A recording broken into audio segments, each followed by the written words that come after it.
to Morning Coffee with Maddog Merv.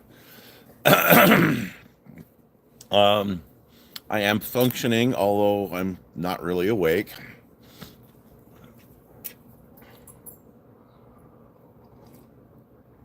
Oh, I can't tell you how good that is. Sorry, I'm not more together this morning, but wow, what a week! So we are going to avoid a shout out today, at least at this point. But I'll get right into things. Welcome. Good to see you guys. Really good to be back here. And I don't know what my dogs are barking at. Cruella, come here. Come here. I threw her ball and it's now stuck on the play set. I don't think I can turn this. I can't, but it's funny. She's trying to figure out how to get it down from the play set. Poor thing.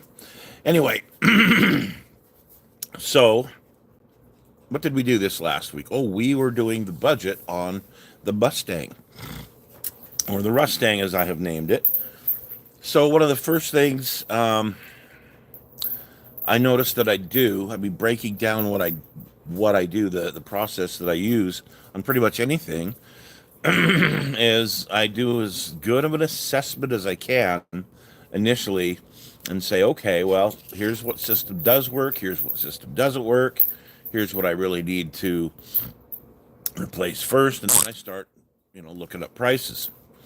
Hey, Mark, how's it going? Hey, Chris, thank you, I appreciate it. That that whole flight cancellation business, I'll tell you in a minute, and it was a nightmare. Anyway, when I sat down to do my budget, I knew that I wasn't going to have much money. We were looking at maybe,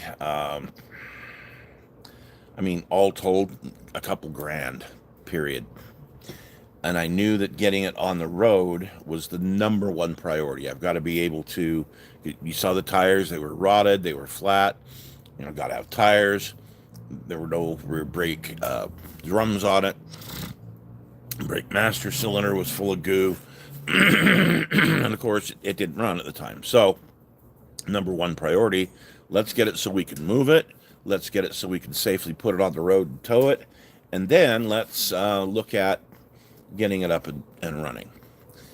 And according to the gentleman I bought it from, it had run and was, being driven until it was parked, several years ago. But we don't know why the people parked it that parked it. So, you got to be a little bit leery, a little careful going, okay, well, it ran and drove. That's good news, but why did someone quit driving it? I'm with a frog in my throat, big time. So when I did the budget, I looked at those components and said, well, here's how much money I'm going to have up front to spend, and then here's how much money I'm going to kind of need down the road to get different things done. Now, would I eventually like to have a nice concourse? Hey, hello, how you doing, Tiny Chad? Tiny Chad, good to see you, man. Um, it would be nice to have a really, beautiful show quality, yeah, all that fun stuff. I think I've owned one of those once. I drive them. Okay, it's like a model. I don't buy a model kit because, oh wow, this model kit's going to be really, worth something someday. So you're a nice guy. Also, that is the most awesome. Some of your guys' names, by the way, are just absolutely awesome. I'm loving it. Good. It's good to see you, man. Um, so, like models, I build them. Models were meant to be built. Cars were meant to be driven. And yeah, there's a few that should be in a museum. I get that, but a lot of guys just collect them. They sit in a garage or sit somewhere. Nobody ever gets to see them again. Um, you know, I'm I'm not necessarily having a good day. So you can tell I'm having a lot of issues with my throat this morning. Stuff I haven't had before, and it's like, wow, what the heck's this going on? You get old and things just start going wrong, and you don't. It's like, wow, why are they going wrong? Anyway, I digress. Uh, what my plan is to get this car on the road and driving. And yeah, the body's still gonna look bleh, but it's an old Mustang. And my point isn't to show it off to the rest of the world. My point is to show it off to me. I want to be able to look at it. I want to be able to, do the work and stuff on it. So once I get it driving, and once I get it safe to drive and running all that fun stuff and licensed, then I can start driving it around, which I will do because. And I'm not going to drive it everywhere. I mean, come on, it doesn't have air conditioning. The heater probably doesn't work. It doesn't have all the amenities of a newer car, but it's cool. So that's what I want. That's what I want to do. My goal is by November this year, my goal is to have it up and running and on the road. Ambitious goal because I don't even know what's wrong with the engine or if there's anything wrong with the clutch. So, that can change as things go along. And speaking of changing,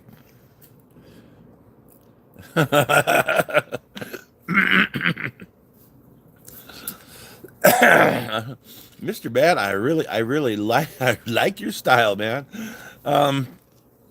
One thing that I'd really like to do with this Mustang is be able to kind of like my last project, because I don't think I'm going to be doing any more projects after this, and I'd really like to be able to have it something that I can hand down to one of my grandkids or one of my kids, something like that, and let them finish it.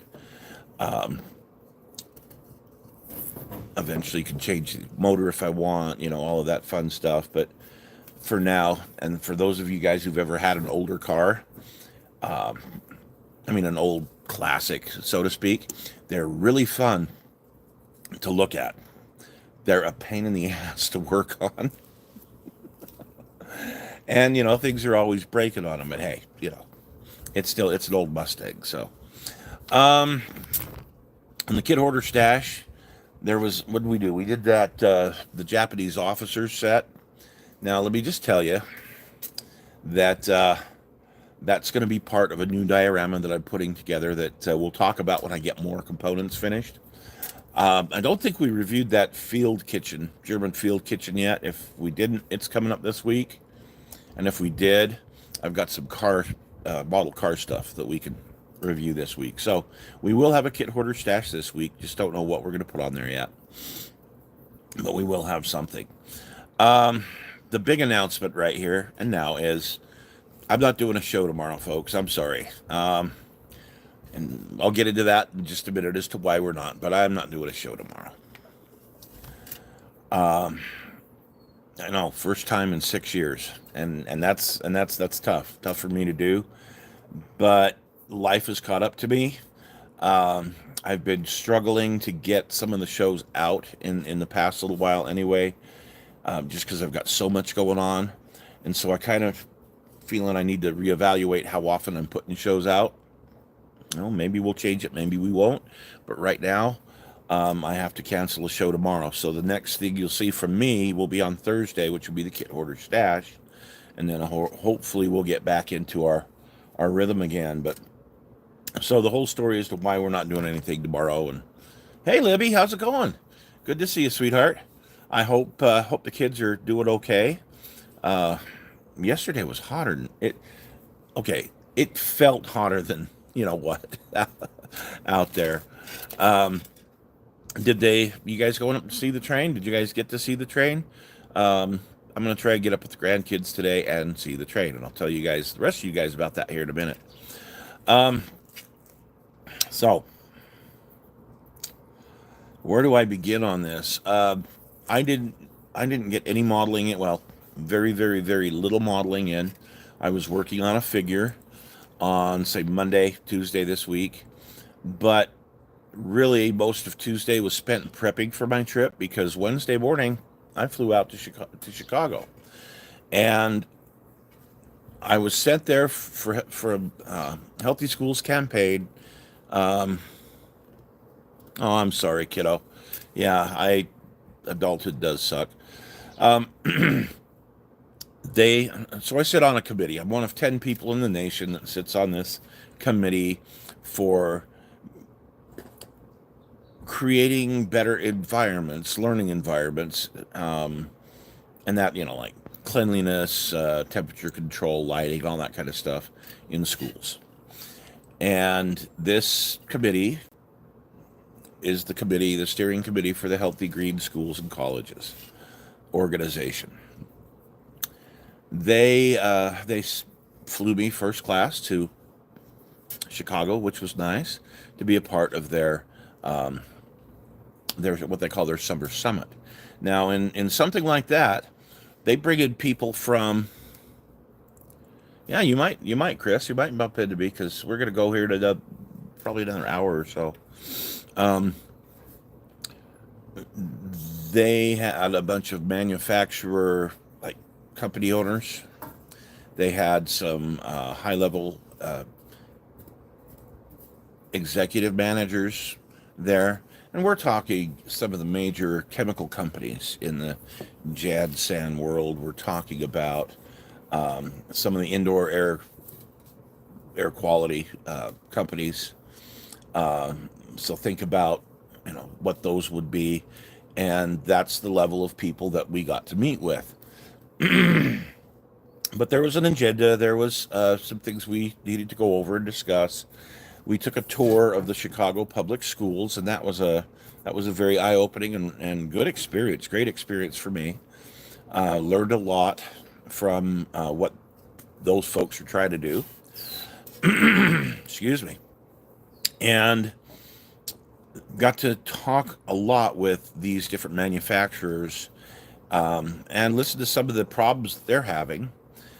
In particular, they want to try and get more of their products into school districts because they know that there's money there, but it's hard to do. So they want to get together in a brain trust with me and try and get some insights on how they can increase sales in schools. So it was fun. Took an architectural tour of Chicago along the river. That was I didn't think that was going to be fun. I thought, oh, it'll be just nice to be out on the river. No, no, no. It was nice, but some of those buildings are from some of the movies. Some of the what used to be some of the tallest buildings in existence at one time. Like Sears Tower. And, the old Montgomery Ward building was really neat. But some of them with just all the Gothic style or the Art Deco style from the 1930s. Beautiful, beautiful buildings. So that was a lot of fun. Had a great time on the trip. I will just tell you that. Great time on the trip. A lot more walking than I was prepared for. So I was hurting. I was in a lot of pain for the last few days of it. Um, but otherwise, the weather was great. Food was good. All that stuff. Okay. On the way home, we have this global issue with a third party provider providing updates. You guys have heard me complain about my phone updating. Well, same kind of thing. They send out a stupid update, and this one crashed a bunch of systems. So there were some banks that couldn't open. There were some gas stations back there that were actually closing up because people that had money in their accounts couldn't use their cards. I mean, all sorts of stuff like that. So there was a lot of that kind of disruption, but the flights is the big disruption. And mine, so I get out to the airport. Mine wasn't due to leave Chicago until Friday night. at like 7 o'clock their time. And it kept saying on time, everything's great. So I get out to the airport and get there early. Everything's fine. About an hour before we're supposed to board, there's still a plane. There's still a plane where ours is supposed to come in, and they delay our flight. I'm like, okay, that's fine. I'll still get in the middle of the night, but it'll be okay. Then they delay it again. Then they say it's going to be at another gate, so I got to get over to this other gate. Then about a half hour later, they cancel it. Well, by this time, it's like 11:30 at night. My options for going back into town and getting a place to stay are very, very narrow at this point. What about a reflight? Well, the next flight out, like what you were going to take, is not until tomorrow night at 8 p.m. Saturday night. I'm like, no. Can't you check with another carrier or something? They come back on a few minutes later and said, well, we've got one option for you. You can fly with us to Austin, Texas, then to Denver, Colorado, and then we can get you home. And it's going to take you a while, but you'll be home, probably 3 o'clock in the afternoon. You'll leave here in Chicago at 6:30 in the morning. I'm like, okay, I can do that. So with knowing that it's just like 6 hours away, there's no way there's no hotels around, anything like that. So I'm stuck. I gotta try and sleep in the concourse. Somebody my size, my age, all that. No, that's not gonna work too well. I'm not sleeping on the damn floor because I know what's in carpet, especially a carpet that's had a million people walk over it that day. So there was no place to sleep. Long story short, I was up for 40 hours. So my Friday began at 5:30 in the morning, and I was up for 40 hours straight. So you can imagine yesterday, I was pretty much a zombie when I got home. Physically, mentally, I was just a zombie. But with that said, I got to fly to Austin, very nice and humid. Got to fly to Denver, very hot.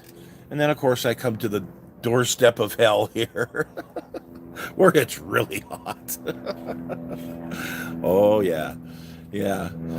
Oh, hey, MJ. So, yeah, Loic he's a super nice guy, and he loves to show people around. I'm glad you found some stuff that you wanted. Just understand that most of what's in that warehouse is either real old stock, like some of the accessories and that. And a lot of it, most of what you saw in there was out of collections and whatnot, that he picks up collections and, resells them, which is great. I like that kind of, I like businesses that do that. Anyway, he has some, regular stock items, brand new stuff that comes in. He has some of that, but the book collection there is amazing. And well, you saw it. It's a pretty neat place. But imagine that warehouse that you were in 10 times bigger, and that's what it used to be years ago. But he has streamlined his system so he doesn't warehouse as much stuff. Yeah, most of the new stuff goes to the retail store, which is MRS, which he's partnered with. And so a lot of that and stuff from the collections as well are there at MRS, hoping people will buy them, type of thing. And you get on his website and you'll see if it says in stock, it might say in stock at MRS. So they send it over from the hobby shop. I think it's a really good system, and I really appreciate what he does for the industry. I really do. Speaking of which, I was just a couple hours away. Oh, good, Chris. I'm glad you made it. Sorry I wasn't there. Was not my fault. Would love to have been there. Was supposed to have been there. But I was just a couple hours away from Madison, Wisconsin, where Nationals were. I wish, if I'd have known, if circumstances would have been a little different, I would have gone up to Madison and checked out Nationals. If I was going to have a flight cancellation and have to wait 24 hours. But anyway, so Nationals just finished up. They announced that the next Nationals is going to be, now I can't remember where, Iowa or Indiana. I can't remember, something like that. Thanks. I'm glad I'm back too, sort of. Sort of. It means I come back to all the stuff I got to do at the house. Like I forgot to turn my watering clock on before I left. So when 4 days without water and with 100-degree weather, I've got some pretty stressed out grass. So yeah, it'll recover. So will I. Okay, hush. Hush. Anyway, so there's that. There was that. Would you shut up? There was that adventure. And what I learned, okay, even though I'm retired, what I've learned, I still want to get out there. I want schools to hear it and understand it, the lessons that I learned, the things that I saw. I want those to be able to go somewhere else so that people, hopefully can learn and help make, better schools. One of the things I learned, okay, and this is something to keep in mind in all your lives, the stuff that you guys do. So Chicago Public Schools years ago had contracted their custodial service and maintenance service out to companies. So you got in-house, which are the people you hire, people you trade. They're your people. You oversee them, and of course they're usually more expensive. Now, that's kind of the American way. You spend more money. You got to pay their benefits. You got to pay a higher wage because you're at a, big city where people, the cost of living is high. So, as a cost-cutting measure, we're all familiar with that term. Cost-cutting measure, they decided to contract it out to contractors that, again, they provide a service, but for a fee. And if you want more of a service, well, you're going to have to pony up some money to get us to do that because that's not in the contract. And I got to tell you, what I saw is it was an absolute disaster. When it comes to public health, you don't go with the lowest bidder. I'm sorry, you don't do that crap. But they've changed. There's been some decisions, and they've changed the way that they're doing business now. And they're going back to in-house people. I met a bunch of them, wonderful, wonderful folks, hardworking individuals with a vision to make things better. So it's like, sweet, glad that you guys are headed in the right direction. Saw some really good things that way. And again, I need to share that with school people, people who have the opportunity to make choice and change in schools. So I need to do that. And I will work on my ways of how to do that, whether it's revitalize my other YouTube channel and get that information out that way, or whether it's through speaking engagements, which they asked me if I would speak at a conference in Virginia coming up in October. So I'm negotiating with them on that. Again, a bunch of school plant people, so we'll see how it goes. Anyway, it was a good trip. It was fun. I'm back home.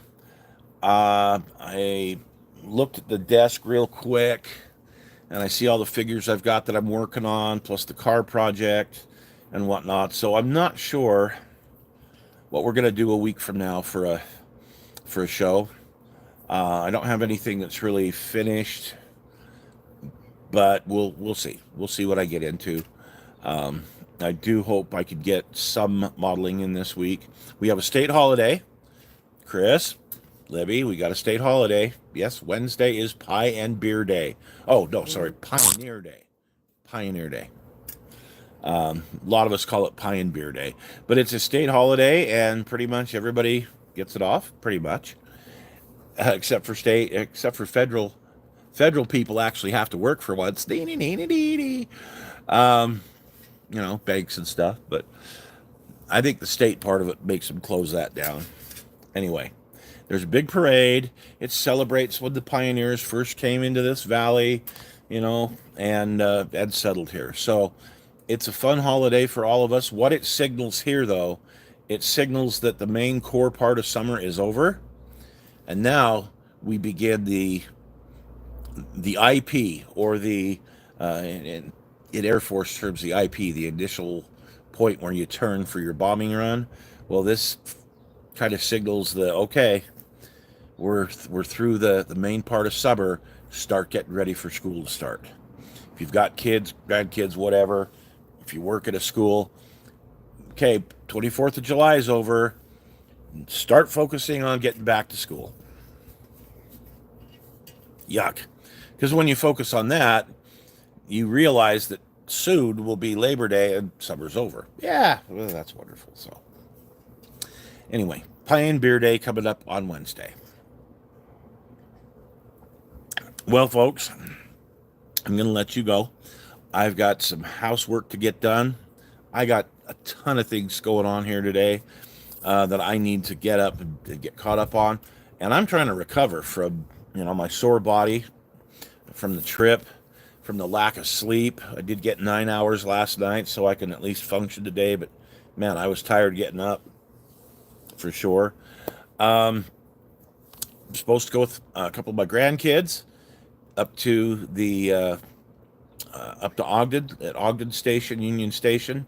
They've got the big boy locomotive and the other train cars that are that it's pulling. But if you've never seen a big boy, this is number 4014. It was restored a couple years ago. Runs around the country. I did a show on it a few years ago. It's kind of an ambassador for Union Pacific from their old steam program from the 1940s. And this is one of the largest locomotives ever made. Just absolutely huge. You got two sets of four wheels. Well, eight wheels. So two sets of those. And this thing's long and it's huge.